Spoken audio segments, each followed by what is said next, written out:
Well, sorry, guys. But they're all made up. They're only have lies about me.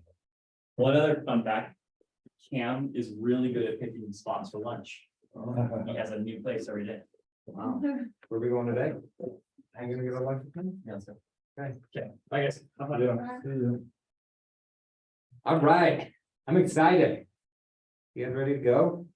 Ready to do this? Absolutely. Get your database going. Okay, maybe give me a quick background of you guys. How long you been in real estate? I started on Monday. Monday, nice. Like you two. Daniel Simmons, I've been licensed for a couple months, but we've owned like 8 or 9 homes that we've lived in, so we move around a lot, but we've just been considered a long time. You're a pro. Yeah, I guess.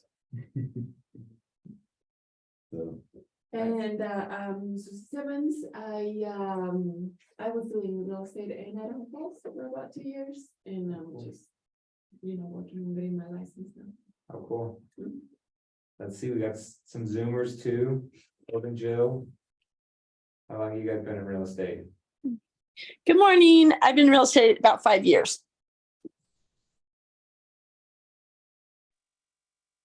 I'm coming up on, If you're Well- talking, Corbin. I can't hear you. can you hear me now? I wonder if I had to push a button. Say something again. Joe, Hello, Corbin. hello. it is highlighting him, so.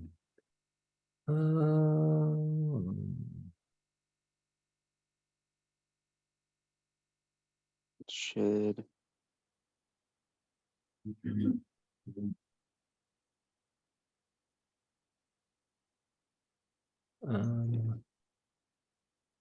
Ooh, All right, go again, Jill and Corbin.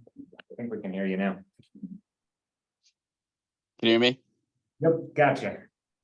I'm just starting. I'm about a month and a half or 2 months-ish with my license. Sweet. What about you, Jill?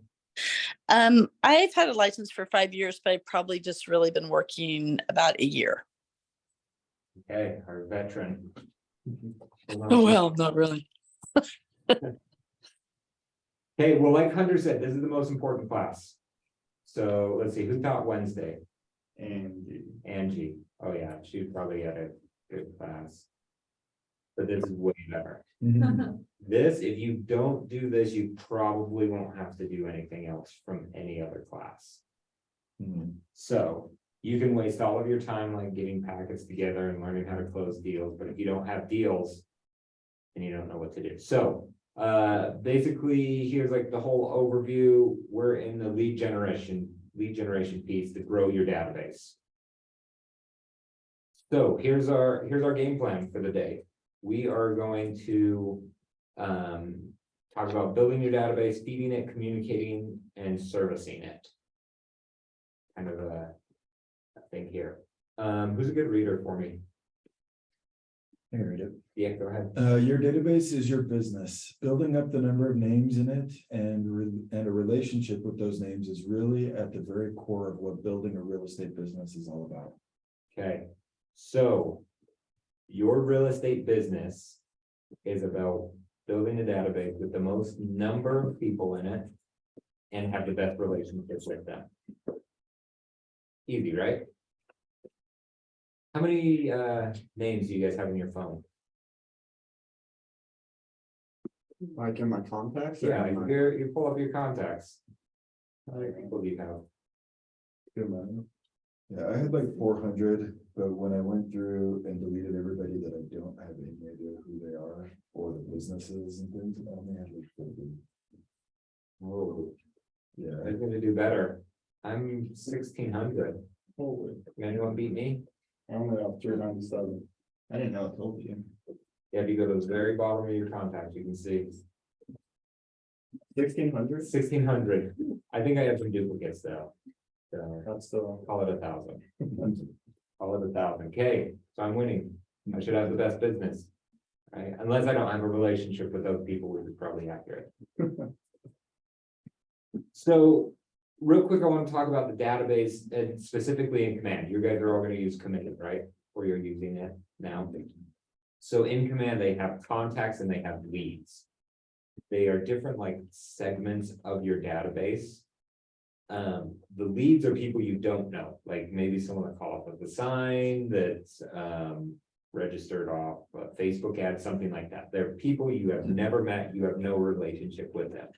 Now, your contacts are people that know you. Ideally, they know, like, and trust you. That's kind of the test that I always like to run. Do they know, like, and trust you? If they don't, they're probably not a great contact. And if you don't know them and they don't know you, they are a lead. So this is like the model that you can see here. Okay. Keller Williams likes drawings for all of their models that they do. So first, you need to generate leads somehow. This is prospecting and marketing. Then from there, you'll either have leads or contacts. If you get a lead, you should get a hold of them to strengthen the contact. Then you're going to cultivate these people and they are going to become business or give you business. And so do and repeat and referrals, and those go into contacts, and then it's this forever cycle. Some of the agents that you'll hear from are very bad at this prospecting and marketing piece because they're so great with this contacts and strengthening the relationships. I don't know what kind of marketing and prospecting Angie does, but I know she is great with her contacts. So she might be a great one that you might look at her and be like, oh, you're never doing really like marketing. Well, it's because she's just talking to all of her contacts, and then she gets new and repeat business and referrals that just circle in. So the longer you're in real estate, the easier it becomes because you just keep going and going and going. It's like that snowball. So we're gonna work a lot in this middle section, this relationship management piece, I would say. And lead capture kind of flows into this. The cultivate contacts for conversions kind of falls into this a little bit. So Command, are you guys all in Command? Are you logged in? Okay, good. Then we're going to talk about the 4 laws of the database. So this, by the way, works for every single business. Like every business follows this. So you build the database, you feed it every day, you communicate systematically, and you service those leads. Cafe Rio, let's talk about Cafe Rio. You guys remember back in the day how they had the punch cards? You go in, you buy a meal, they'd stamp you a little card where you got 10 stamps, you got a free meal, they'd yell out free meal. They stopped doing that. I was very upset because I liked the punch cards because I would get like 5, my wife would get 5, we combine them, we'd have a free meal. Now, when we go to Cafe Rio, we are in their database, right? Because we have to have the app. We have to say, I'm going to order. So they have our info. We are there. Feed it every day. I'm with the Cafe Rio metaphor. I mean, literally they can feed people every day, but they're trying to add people to it, right? So it's when you go in, you have the app, scan this on the app, literally on your receipt, like get the app and earn points. So they are trying to get more people into this database. Why do you think they care about that? Gets more people in the store. How so? You see it every day on your phone, I guess. Shows up on your phone. You Why get else? notifications. Notifications, yep. The communicate systematically piece, right? 3 times the point. Yeah, well, if you haven't come in a while, they let you know, they send you a reminder, you haven't been here in a minute. Yeah, yeah, you get all of that kind of info.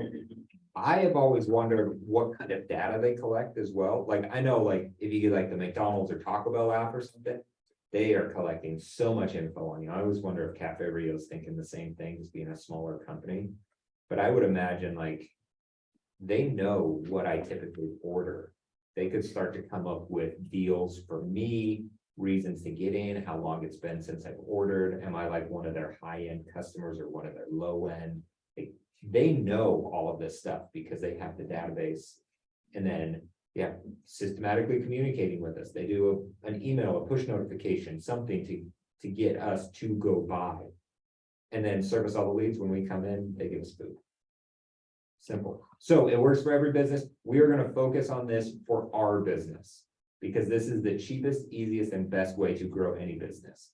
That is why these tech companies make so much money, is they have the database and the information on all of the people. So we're doing the same. I don't want to pause yet. Okay, so number one.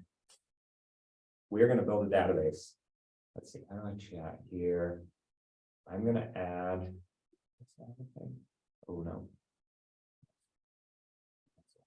I'm gonna add a file for you, you Zoomers.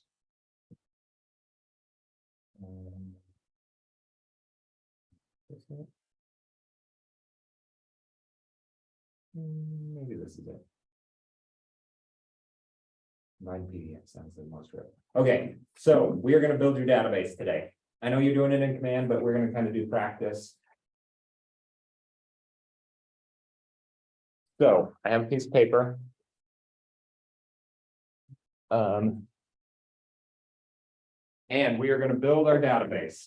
So on the back side, it's called the DTD2. I'll explain that to you here in a minute. But for now, on the front side, it has 30 places where you can put names. So this is stolen right from Command. And all of these fields, obviously, there's not enough place to put it, but we're not actually going to write it all down. Just put a check mark if you have it. So in a database, I think that for sure you should have their name. You need to know who they are and like their real name. I have a few people in my database that don't have their real name. One of my friends, we call him Pookie. Probably not the best to like send out a professional email saying, hey Pookie, do you want to buy a house? But I do. Some of them are like the last name is where I met people. So that doesn't really work. Like Amy Provo. I have no idea what her last name is. So hopefully you have their real name. As much contact information. I want an email address to send them emails, phone number so you can text or call them, and then an address so you can mail stuff to them, or we're in the business of selling houses, so let's sell houses.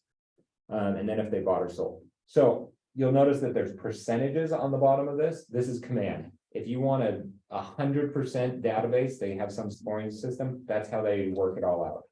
So they care most about the name, email, phone, and address, and then source. This is where you got the business, right? I group people in pretty broad buckets here. Sphere of influence is what I would call most of these people, but you might get someone from an open house or a sign call or something else. When's their birthday? FB is their Facebook profile. I don't know how you link it, maybe just if you're friends, and then what they do for work. Right, and you could go crazy and add way more information, but this is it. So we're going to start building our database. I'm a big fan of this game plan. It's called DTD2. This looks very complex, but it's really a calendar with some letters on the end of it. The idea here is that you should call everyone once a quarter or communicate with them. Suppose like text or calls. I like calls better. So they've broken it down 2 letters of the alphabet for every week. And if you just do that, then you can get through your whole database in a quarter. So today, what are we, August 11th, week 32, it's F and G. So anyone that has the last name that starts with F or G, go into our list. So we're going to start building it, like for real. Write down as many people as you can. Try to get all 30 of people with the last names F or G. Oh, come on. Write their name. If you have their contact information, email, phone, address, birthday, whatever, put a little checkbox to it. Or if you think you could find it really easily, put a little checkbox to it. If you don't have it, maybe an X, so you can do it. I have no Fs.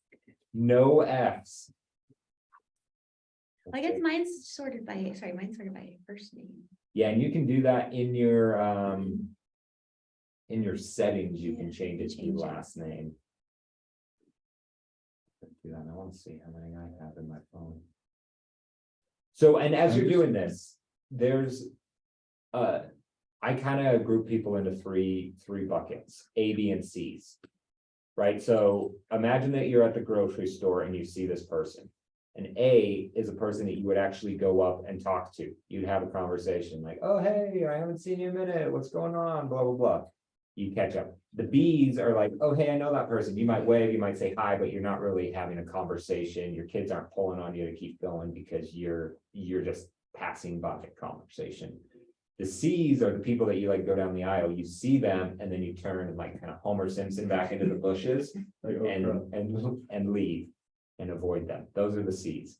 I don't add really any Cs to my database. I like to add the As and the Bs.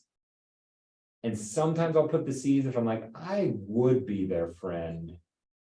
Then I would start to do that. Then the whole goal is to move the Cs to the Bs, the Bs to the As, and the As to actually close the deal. So, see how many you guys can get.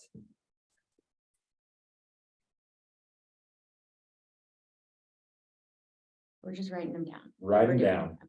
Write a name.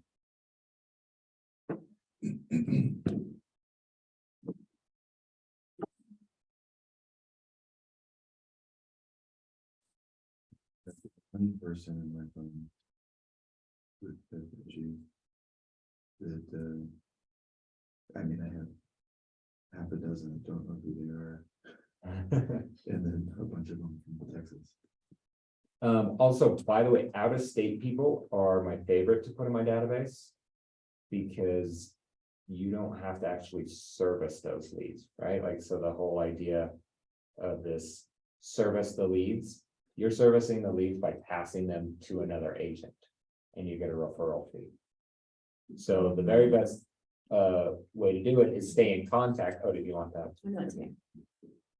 So even if they're out of state, they could, but they Yep. still might want to buy in They're- Utah, 'cause they they might might buy have in college Utah, kids or yep. something. right? Or if they need real estate in their other state, it's a common practice in real estate to give a 25% referral fee of your commission.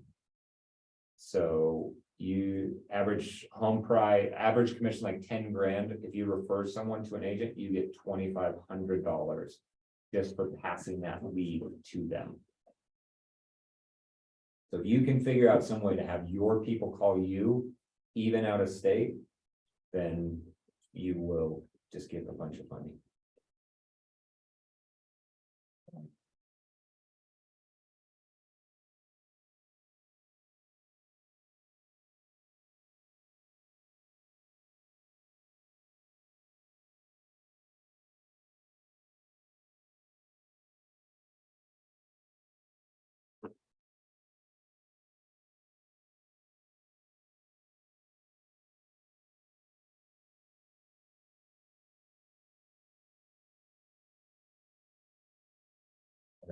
You can check Facebook as well, Instagram, any people with F's or G's. It's kind of a weird week.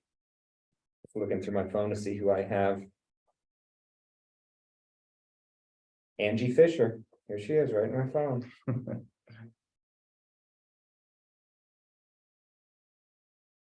I do put agents in my database, but then I skip over and never call them when it's their turn. The reason that I do that is if they ever happen to get out of business, they are great people to refer you deals. Especially if you have a relationship with them.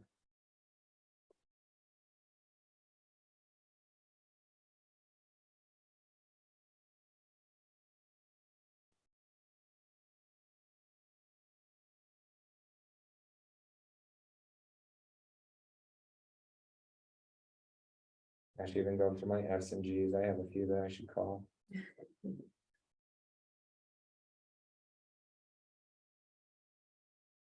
How you guys doing? Just got a few. A handful. I've seen people get real close to the 30 with this. Well, So I know a big goal for Ignite is to get 200 contacts, right? Have you guys heard the why behind this 200? The math breaks out that you should probably make 100 grand a year if you have 200 contacts in your database. And KW has proven that the average agent with more than 201 contacts makes like 140 grand or something like that. So it's easy when you think that we're gonna do just letters like this. if you were to add 10 people from every letter, you would get over 200 real easy. So sometimes it seems daunting to be like, I need 200 people, but when you start writing it out like this, it's not too hard to get 10 or 20 people for a couple letters.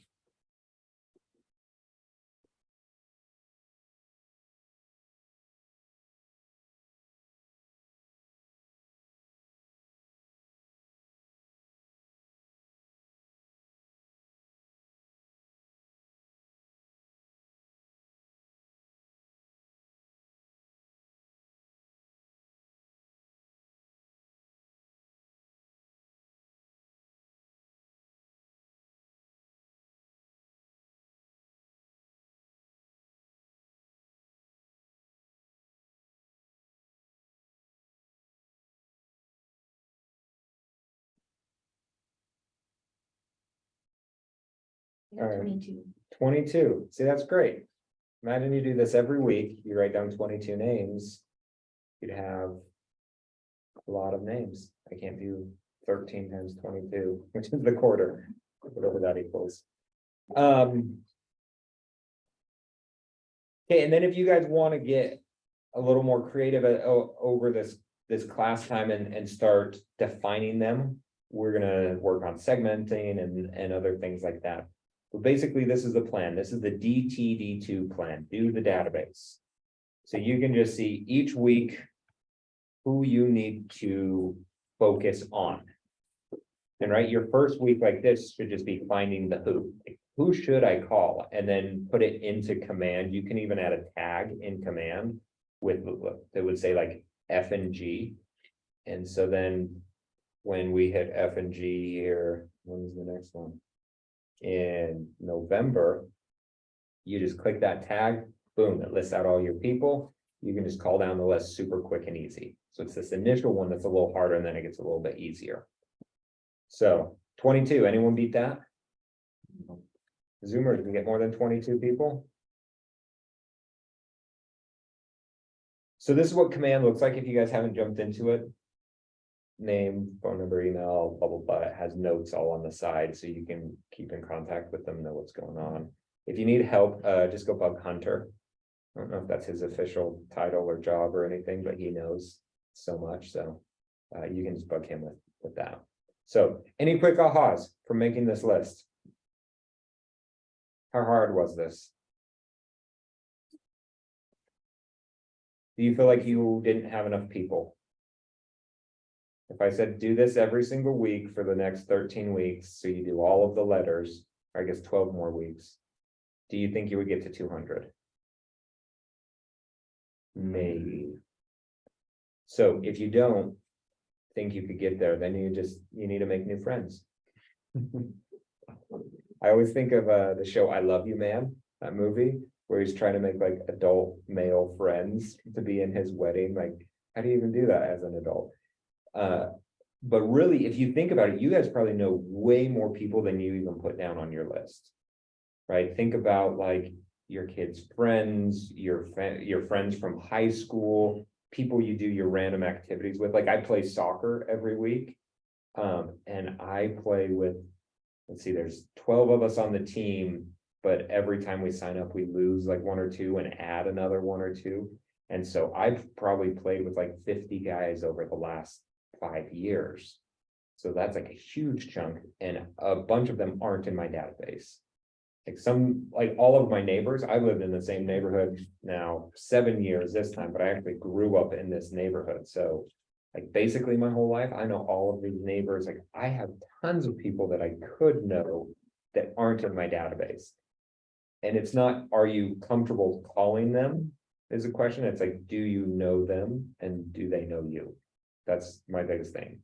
Like if I were to call them and be like, hey, I'm calling him a half a Daniel, do you know who he is? And they're like, yeah, okay, check, you should be in the database. They're like, no, who's that? Then you probably shouldn't.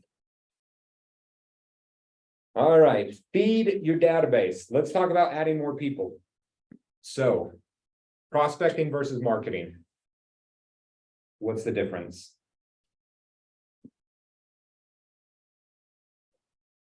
Is prospecting like searching and marketing's like getting your name out there? Yep, that's how kind of I would do it. I think in terms of active or passive, right? Because both of them are activities that you're doing. Like, I think of marketing, most people think of like posting on Facebook or Instagram or whatever, putting out flyers in a neighborhood. Whereas prospecting would be phone calls, text messages, door knocking, like doing the active activities. So one, you're putting it out there and hoping that people come to you. The other, you're putting yourself out there and hoping that you have great conversations from it. Both of them work. Gary Keller, he says that the best businesses are marketing-based, prospecting enhanced. Now, that being said, I would argue for all of you, you should flip-flop it right now. The reason being is prospecting, you hit this limitation of time. So imagine that you are growing your business and it's going very well. At some point, you're going to run out of people to call and enough time to call all of those people. But with marketing, if you want more leads, you just pay more money. You just increase the dial, right? More ads on Facebook, more posts, more this, more that, and it's very scalable. So he thinks that you should do all of that to be able to scale, but then make sure you're prospecting enhanced. I would like you guys to be prospecting focused and marketing enhanced right now. And then as you start to get busy, you can kind of flip-flop that. And it's really only a mental shift because you will probably call the same amount of people as you're doing right now, or maybe a little bit less, but it shouldn't ever go down, right? The class Bold, they have like crazy stats, like agents that take Bold, it's like an 8-week course. They usually increase their business by like 40% or something ridiculous. The one thing that I think changes in that class, they require you to call 100 people a week. And have 100 conversations every single week. And the people that do that, they have crazy amounts of business. And the people that don't, well, they kick you out of the class. I've been kicked out of the class, literally, like I didn't do it enough that they kicked me out. And I was like, I just wanted to see what you were telling agents. I didn't want to do anything, but so your sphere is going to generate repeat and referral business, right? They're going to close a deal, so I guess that's new, and then they're going to over and over. Do you guys know how often people move on average? 7 years? Yeah, it's like 7 to 10. It changes all the time. I think right now we're probably more leaning towards that 10 cycle, right? Everyone has great interest rates. It's like, why would I move? There are reasons people that are moving now. And so that keeping in contact with people will just give you that over and over. I have sold the same people houses a few times in my career because I'm 10 years into it. They got that starter home, then the move up, then the investment. Like it's not weird to just continue on to that. Plus people give you referrals. So think about this right now in this market. Who do you think that you would get referrals of? Like who are buying and selling houses right now? Downsizers, maybe? Downsizers. By the way, I could do this with 10 Ds. All D ones. So downsizing. We started one of the Ds. I don't think I could name them all off with my memory, but who else is buying and selling right now? Don't think the Ds. I know. Developers are selling. Developers, that's not one of my Ds, but yeah. The new houses, yeah. Some of them are a stretch, like one of them is desk, right? You get a new job. Yeah, so some of them are a stretch, yeah. Yeah, a couple of them are very easy though. Who has to get out of their house? Who has to sell? It's really more sellers focus. We got Divorce. divorce, that's a huge one. What else? Debt. Debt, ooh, yeah, that's not one of my Ds, but that's like an additional D, yeah. Yeah, you have so much debt that, and you have equity in your house, let's sell a house and maybe we downsize, maybe we rent for a minute, yep, I like that one. Death, someone dies, you have to move. Diapers, that's one of the non ones, you have a baby. Yep. I'm trying to think of my whole list.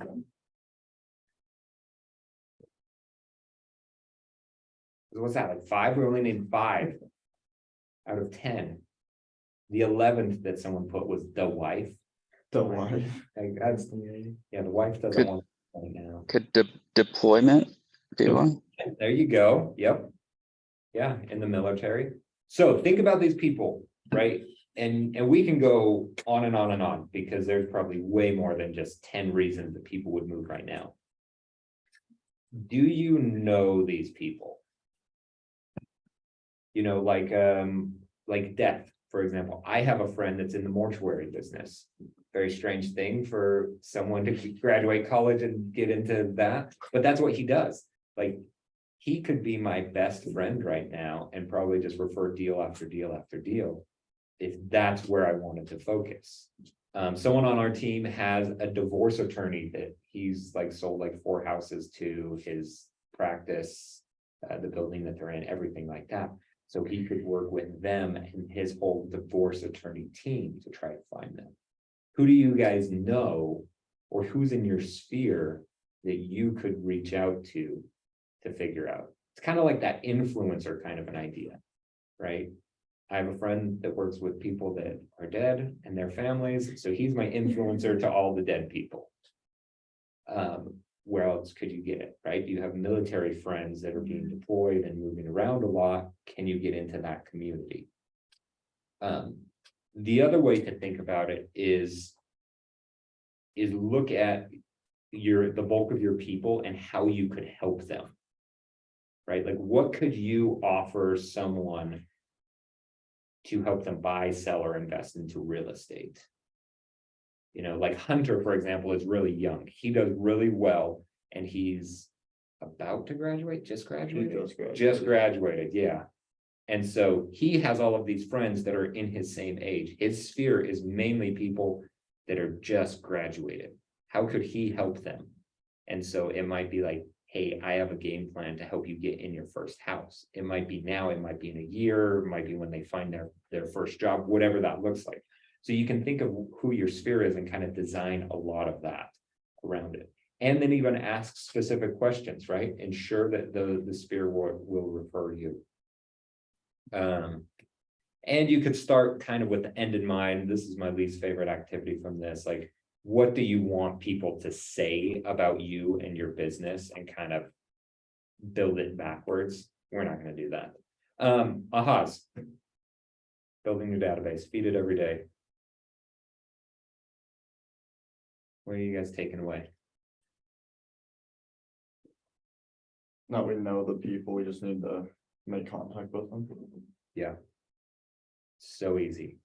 You could probably feed your database for like 5 years if you were to just add people that you actually know, that you're like, oh yeah, I know them.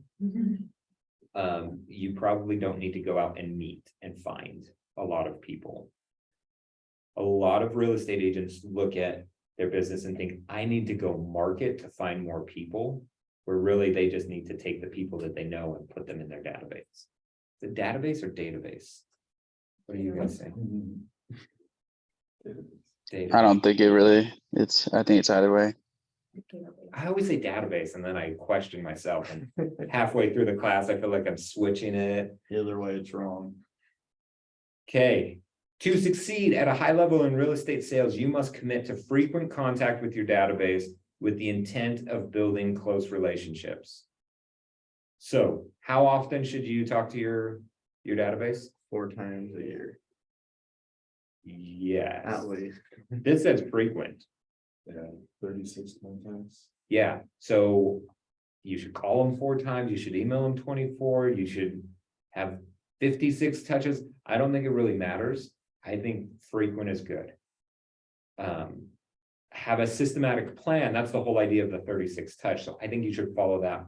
But sometimes people get like bogged down and they're like, I haven't called this person for like a year, and they're part of my 36 touch. So I can't call them now because I've missed out calling them 4 times. Like, well, they don't know that that's your game plan to call them 4 times in the year. So don't even worry about that. You want frequent communication. Now, if you can do it quarterly, you're going to close more deals with that person. Because the whole idea is you're gonna build close relationships with this. Do you guys have any close friends that you talk to once a year? Yeah, all the time, right? And how's your conversation end? We should do lunch sometime or get together. And then what happens? A year later, you have that same conversation. How's the family? Let's get together. Okay, talk to you in a year. The whole idea, the better the relationships, the more often that you are going to get repeat and referral business. So that's the whole goal. We're going to build relationships. So communicate systematically. Remember, build relationships. We're gonna get to this whole conversation where communicating systematically doesn't sound like you're gonna build a relationship, right? If I send out like a mass text to everyone, I'm probably not gonna get great responses. I'm probably not gonna build the relationship, but I'm gonna stay top of mind, which is a good thing as well. For example, let's do this thing. So I want everyone to think of a chip brand. Okay, in your mind, everyone think about it. All right, who thought of Lay's? How about Doritos? What, are you guys Pringles? What are you thinking over there? Tostitos, ooh, I never get Tostitos. Gosh, yeah, usually everyone thinks Lay's. Doritos is more common. Like a decade ago, no one thought of Doritos, but now they're doing all the marketing and the Super Bowls and stuff. People think Doritos. People a lot of times will think Cheetos and think, wait, that's not a chip, and then they'll change to something. No one ever thinks of like Sun Chips, or what's that one that they have at all the like Vickies? Is that a chip? I think so. Yeah, like the baked ones. Yeah, the baked ones. Like there's a lot of good chips out there. Like even me, when I was first asked this, I said Lay's. I don't eat Lay's. Like if you go to a barbecue and there's like that yellow bag of just the plain Lay's, I'll just skip right over the chips because it's not even worth it. But somehow their marketing has made us think of them first. Because you walk down the chip aisle, there's probably like 56, 60 chip brands that you could do. So how do you decide? It's the same thing. Like think of a real estate agent right now. How many can you think of? There's 5 of you sitting in this room. There's me. There's how many of them on Zoom? There's like 100 people on Zoom right now. Or 5. There are a lot of real estate agents. So communicating systematically, hopefully you're building the relationship because you'll do better, the better the relationship you have. But if you're not, you're at least going to be top of mind. Right? So it talks about that you should take your database and segment it down so you can communicate better with it. It gives us the idea of like a VIP client, a golf, military, investor, referral, dog lover. The whole idea is then you could do something like this where you have basically the same newsletter, but you swap out one little piece to it that makes it seem very, very applicable to that person, like the golfer. Like a review on the golf course, like we were just talking with Hunter about golfing, like he'd be my golf person that I'd be like, hey, here's this that you can send. An investor gets market stats, dog lovers, here's like dog parks or whatever. I like that and I also hate that. So if you love to just write and have all of this knowledge on everything, great, go ahead and do that. I would suggest be real estate focused, right? Who are your first time home buyers? AKA, who does not own a home right now? If you are renting, in my mind, you're a first-time home buyer, even if you've already had it. Who owns homes? You are a seller, in my mind. Who's out of state? You know, like I send a lot of stats out to my market, or to my database. So if you're not in my state, you don't care about the Utah housing market, but I said some national stats out to you. That might be a little more interesting. Who's an investor? You guys ever, well, maybe you haven't yet, but you'll run into some crazy deals and you can just send those out.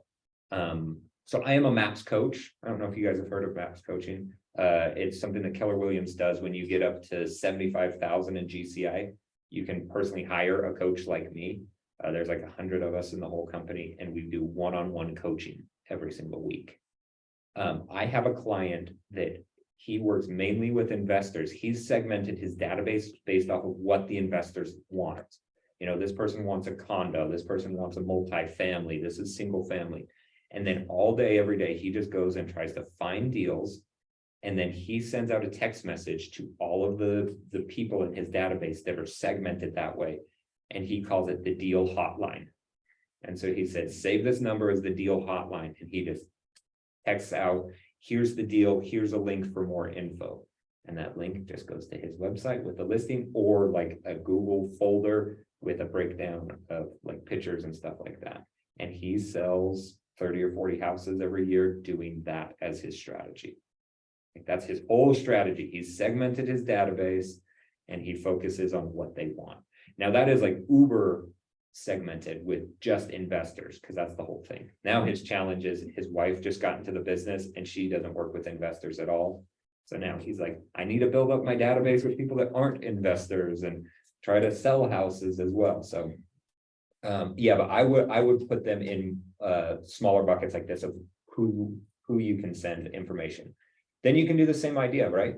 The investors can get more of an investor approach, first time home buyers, like how you could afford a house with crazy high interest rates. And there's all of these programs, right? Like the 2-1 buy down or things like that.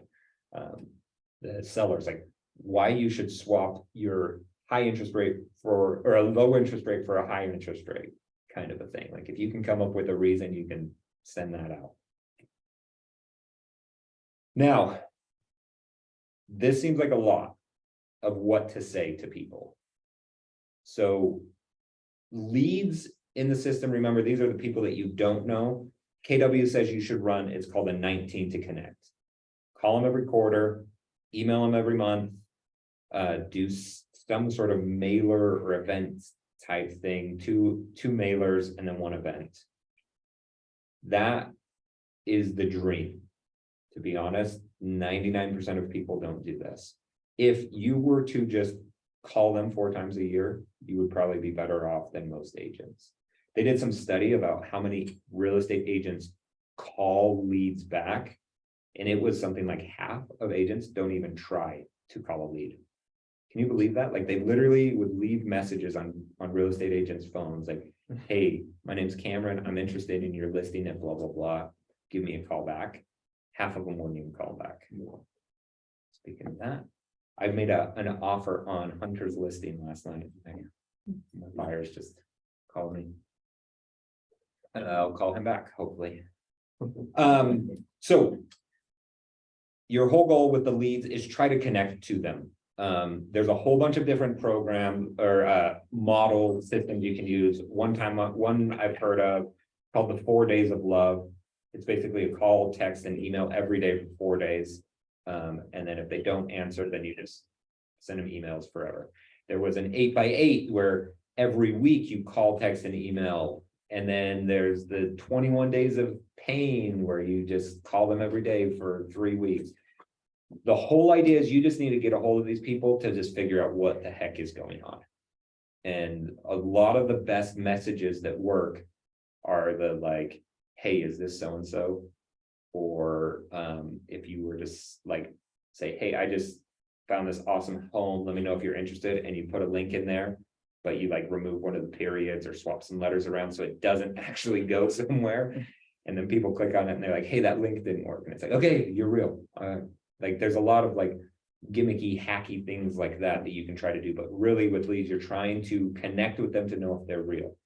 Then you want to move them into your contacts. They need to be someone that you could call every single quarter. So the way they do that is they do a 1 to cement, they call it.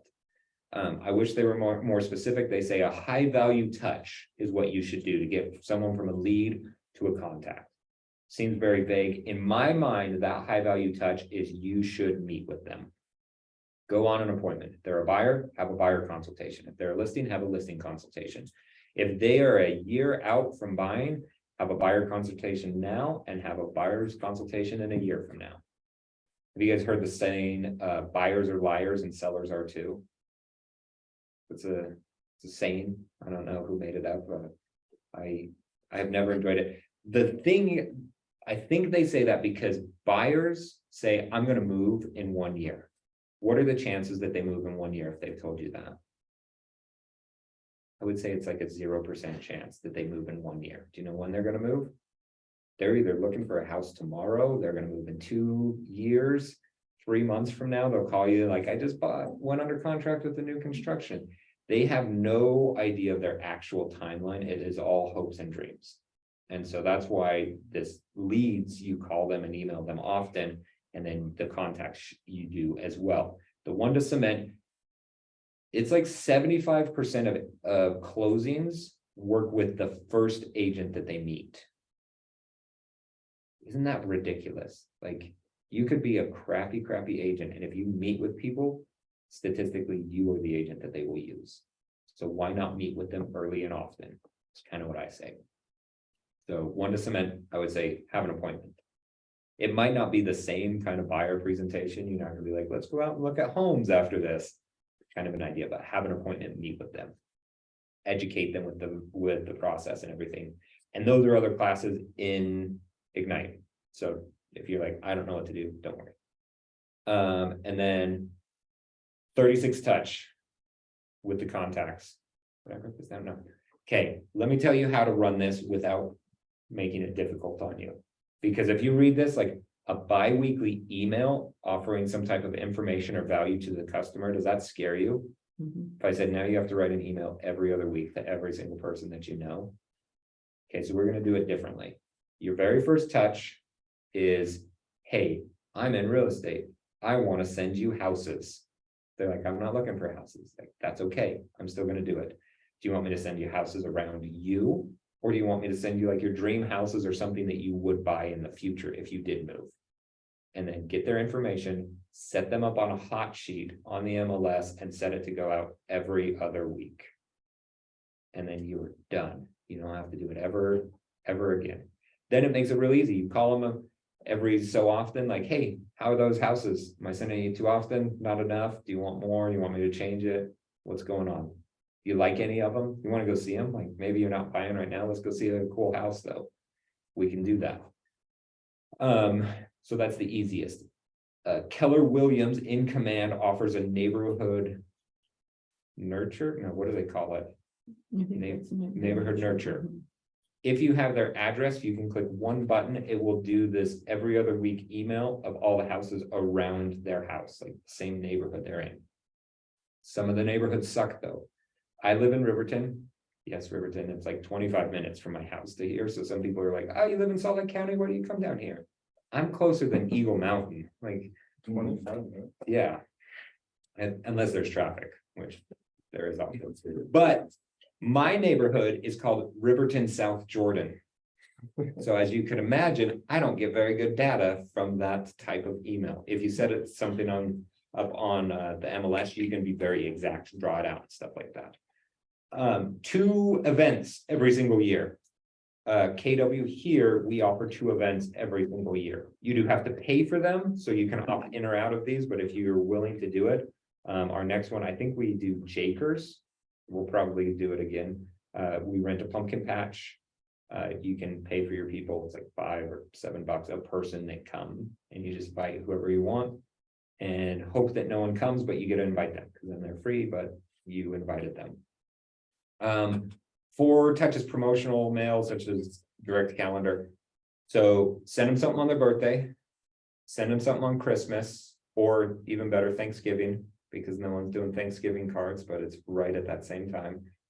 And then send them a RSVP to the 2 events. And you've just done 4 touches. So I just built out a 36 touch where you have to come up with almost nothing and make it real easy on yourself. Questions about the 36 touch? Yes. I'm Jill. I was on Zoom. Oh, Jill. No, I was. It's good to see you in real life. I need to get the schedule. I didn't know we were doing this today. Okay, so when you call, when you do your quarterly phone calls, what do you say? Are you just calling to chit chat with them, catch up, or do you ask for referrals? What's your advice? Yes. Are you guys ready? We're gonna literally make calls right now. I have no problem chit chatting with anybody, but I'm like, does it count if I'm just calling to catch up? Or should I be asking for referrals, making sure I ask for referrals? Yes, let's talk about that. So. Remember, our number one goal. Is to be in frequent contact with the intent of building a close relationship. Okay. So there's two ways to go about this. There's the I'm your best friend way, and there's the I'm a professional way. Yeah. Right? And that's what I'm Your, confused. your dentist probably won't call you. You see them every other, or you should see them twice a year, but you probably don't have a great relationship with them. They are a professional relationship, and that's completely fine. So as we get into the phone calls, you can either call for business or as a friend, friends will want to help you out just as much as if you are a professional. So we're gonna legit make phone calls. So you guys all wrote down a whole bunch of people. So your answer is what? Yes, Both, both. do either way, either that you want. Yep. So I would say, make sure you talk about real estate in some capacity. Yep. Whether you just as a friend say, after you talk to him for a few minutes or whatever, just say, hey, love it, if you keep me in mind, if you hear of anybody who's selling their Yep. home or. And that works really well for friends, right? If you're a Yeah. close friend and they know you and you just say, hey, I'm in real estate, by the way, help me out, then that's a genuine call, right? You can be interested in the conversation that you had and then have that. What you don't want to do is call someone that you don't really want to know, or that you don't know very Oh, well. well, Yep, have a conversation that almost seems fake, because then Yeah. at the end, you're like, that's hey, what who I, do you know? that's what that's where I feel hesitant. Because Yeah. I don't want to seem fake and trying to catch up and then at the end of the conversation, like, okay, the reason she called. Yeah. Because she wants Ask her that too, how does You it- know, and that's where I get a little stopped at Mhm. calling people, because I love to call people and chat, but I'm worried that people I don't know super close. If at the end they hang up and go, okay, I haven't heard from her in 2 years, and that's why Yep. she called me. Yep. you know? Oh, she must have a Yeah. new MLM she's doing. Exactly. We've all seen those. Yep, Yeah. yep, I have some of And so those how do we friends. kind of, do we just not worry about it and fly in there and do it anyway? And or what do you? Yep, suggest? I suggest either making a friend call or a professional call. Okay. And you can even say it right up front, hey, I'm calling you about business. I just got into real estate. I would love your help. Will you help me build my business? Great. Some people will call and be like, I have a big goal this year, like this is the first of the year. I have a big goal this year. I'm in real estate, as you know, blah, blah, blah. Will you help me out? Great.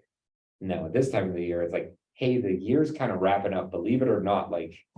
I'm not on pace to hit my goal and I need just a little more help at the end. Can you help me with my goal? Like things like that, like very business worded and minded work. The other side is if you ask them about their job, they tend to ask you about yours. And so one of the great like frameworks is called FORD, stands for family, occupation, recreation, and dreams. I almost called it real estate, but that's not the right R. So it's like, hey, how's your family? How's work going? You guys do anything fun? What's your hopes and dreams for the world? I don't ever do the D, because I think that's a weird thing. Like, what's your dream in this life? That's kind of a weird thing to say if you haven't talked to somebody. for The other 2 one years. you use is frog, which Yeah. it changes the D for goals. Yep. What's happening? Because if I don't know somebody that well, I don't know, am I being weird, but I almost feel like if I don't know them really well. It would be more authentic, in my opinion, to call them with more of a business approach. Yep. I'd rather them say, oh yeah, I know Jill, and she's calling me to remind me she's in real estate and wondering if I know anybody. Then, oh, she spent 15 minutes trying to catch up and that was all fake and what she really wanted. I don't know, I'm just Yep. being honest about. Yeah. Well, Yeah, and part of it's your personality, right? Like, Uh-huh. I'm a very business minded person. So for example, my client that made an offer on Hunter's listing, I called him yesterday and said, hey, I have a listing down the street from you. You're investing in real estate. You interested in it? Like, that was our conversation. It literally lasted 5 minutes. Mhm. He ended up walking through the house, making an offer, and now we're going back and forth. Cause you I knew had- he was an investor. Yep, and I hadn't talked to him in probably a year and a half, because I've been bad on my DTD too. Mhm. But that was an easy call and it was very professional. Yeah. I could also call him and start chit chatting, see how his family you kind of is, pick stuff like which one that, you yeah. Yeah. Depending on person probably. Yes, and I would say everything should lead to real estate unless it doesn't make sense to. This is where you use like your emotional intelligence, right? That EQ. And if you're like, if I call and just say, I got into real estate, send me referrals, they're gonna be weirded out by it, then don't. Build the relationship, call them in a quarter and do it. It's more of the long game that way. Because if you don't ask for a referral, you don't get a referral. True. Okay, thank Yeah, you. that's been the long game.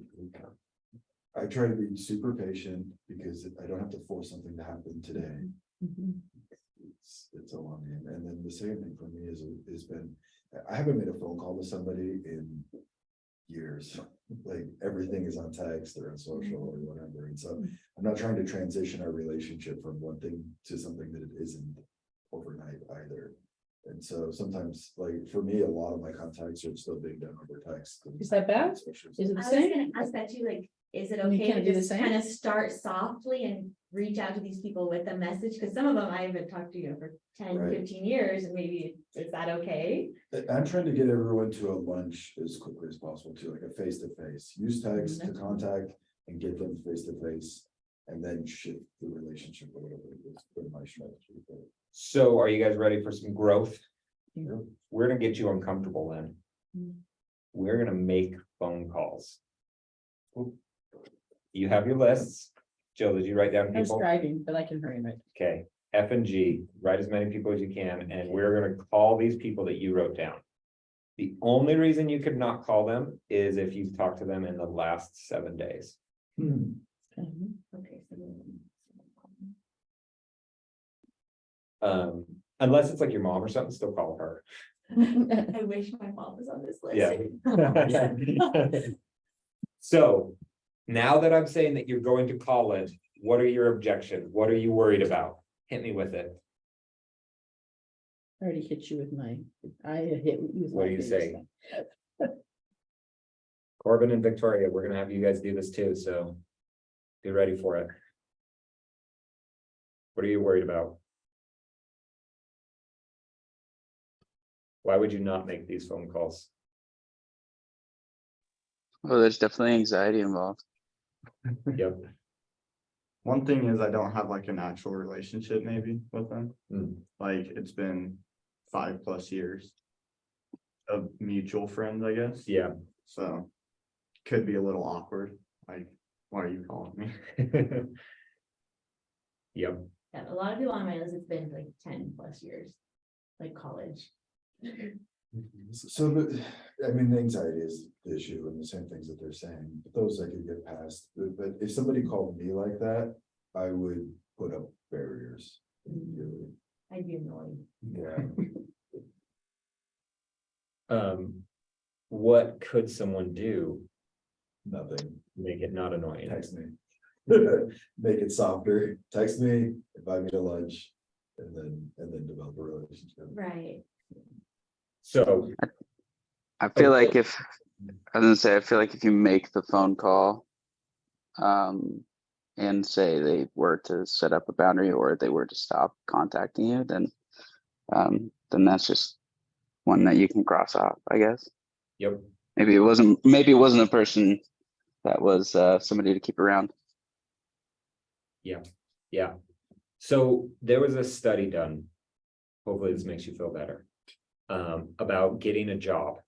If you are out of work and you are looking for a job, the very best way to do it is they call it the weak ties. Right, so imagine your friendship that you have, your friends that you talk to and hang out with all the time. They are probably talking and hanging out with the other friends that you're talking and hanging out with. Right? You're the same little pod or whatever you want to call it. And so when you need a job, the best way to get one is to go outside of that and talk to people that you haven't talked to in a while, or that you don't have a great relationship with. For some reason, people that don't really know you want to help you more than your friends. Really? So if you think that real estate is that you are constantly trying to find your next job, right? Your next transaction, the best place to get them is the weak ties. The people that you don't know well, that don't know you well. Interesting. And I have, can I say one thing about? Yeah. this? My friend who, I have a friend who's a mortgage lender, okay, and she's done really well, and she said, that she knew this guy, she didn't know him that well, but he, every 6 weeks would be calling her and saying, who do you know? Who do you know? And she's like, you're so annoying. And I go, okay, how well did he do in real estate? She's like, he did really well in real estate, actually.